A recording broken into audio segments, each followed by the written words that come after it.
மக்களே, அன்னைஸ் கிச்சனிலிருந்து உங்கள் சசிரேகா சுந்தர். இன்றைக்கி கனவா மீனை வச்சு ஒரு தொக்கு செஞ்சு காட்ட போகிறேன். அது பார்த்திங்கன்னா 1/2 கிலோ வாங்கி சுத்தம் பண்ணி வச்சுருக்கோம். நாங்கள் அங்கேயே கட் பண்ணி எங்கள் வீட்டில் வாங்கிட்டு வந்துட்டார். அதை நம்ம கழுவி சுத்தம் பண்ணி வச்சுருக்கிறேன். 1 டேபிள் ஸ்பூன் பார்த்திங்கனாக்கா தனி மிளகாய்த்தூள், 2 டேபிள் ஸ்பூன் மல்லித்தூள், 1/2 டீஸ்பூன் கரம் மசாலா தூள், தேவையான அளவுக்கு உப்பு, தேவையான அளவுக்கு எண்ணெய், ஒரு பெரிய வெங்காயம் கட் பண்ணி வச்சுருக்கோம், ஒரு மீடியம் சைஸ் தக்காளி கட் பண்ணி வச்சுருக்கோம், இஞ்சி பூண்டு பேஸ்ட்டு 1 ஸ்பூனு, 1/2 ஸ்பூன் சோம்பு, கொஞ்சமாக கருவேப்பிலை எடுத்து வச்சுருக்கோம். இது ரொம்ப ஈஸி டிஷ்ஷு. அதே சமயம் இது ரொம்ப ஆரோக்கியமான டிஷ். இது பார்த்திங்கனாக்கா செய்யறது ரொம்ப ஈஸி. எப்படி செய்யலாம்னு பார்க்கலாம் வாங்க. அடுப்பத்தை வச்சாச்சு. அது மேலே பார்த்திங்கன்னா பாத்திரம் வச்சுட்டோம். பாத்திரம் நல்லா காஞ்சிட்டு இப்போ எண்ணெய் ஊற்றும். 2 டேபிள் ஸ்பூன் அளவுக்கு நம்ம எண்ணெய் ஊற்றும். எண்ணெய் காஞ்சிட்டு இப்போ நம்ம சோம்பு போட்டோம்.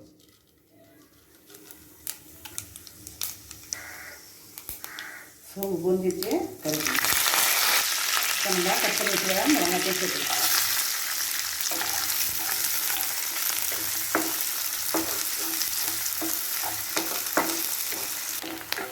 வெங்காயம் பார்த்திங்கன்னா பாதிக்கு மேலே நல்லா வதங்கிருக்கு. இப்போ இஞ்சி பூண்டு பேஸ்ட்டு நம்ம சேர்த்துக்கலாம். இது சேர்த்து நல்லா வதக்கலாம். வதக்கிட்டு அதுக்கப்புறம் நம்ம தக்காளி சேர்க்கணும். வெங்காயம் நல்லா வதங்கிடுச்சு. இஞ்சி பூண்டும் நல்லா வதக்கியாச்சு. அதையும் நம்ம தக்காளி சேர்க்க வேண்டியதான்.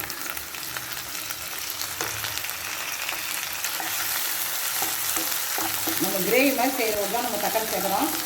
இதே பார்த்திங்கன்னா நம்ம அப்படியே சுக்கா மாதிரி நம்ம செய்யணுன்னாக்கா அதுக்கு நம்ம தக்காளி தேவைப்படாது. பார்த்திங்கன்னா மற்றதெல்லாம் இதே மாதிரி தான் செய்யணும்.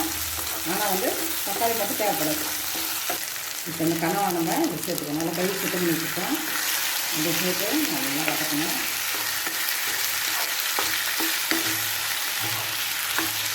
இது கொஞ்சோண்டு மஞ்சள் போடணும்.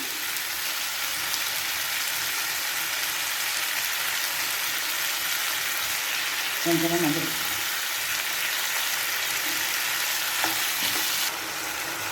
இப்போ நம்ம தேவையான அளவு உப்பு சேர்த்துக்கணும்.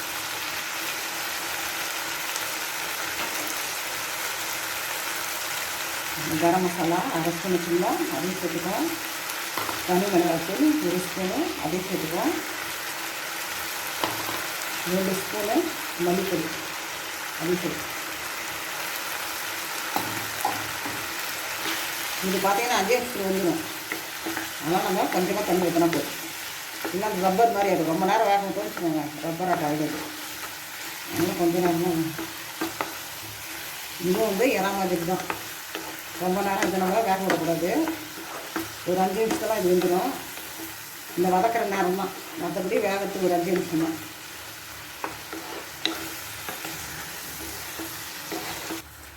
மிளகாத்தூள்லாம் போட்டு நல்லா வதக்கியாச்சு.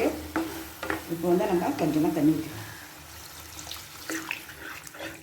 ரொம்ப அதிகம் தேவையில்லை தண்ணி. இந்த தண்ணியை போட்டு ஒரு 5 நிமிஷத்துலாம் பார்த்திங்கன்னா வெந்துடும். தண்ணி சுண்டிடும். நம்ம கிரேவியோட நமக்கு கனவா மீன் ரெடி ஆகிடும். 5 நிமிஷம் ஆகிட்டு இப்போ நம்ம மூடி தந்து பார்த்துக்கலாம். நல்லா தண்ணியெல்லாம் சுண்டிடுச்சு. நல்ல கிரேவி அடுத்து வந்துட்டு இது நம்ம இறக்கி வச்சு வேண்டியதான்.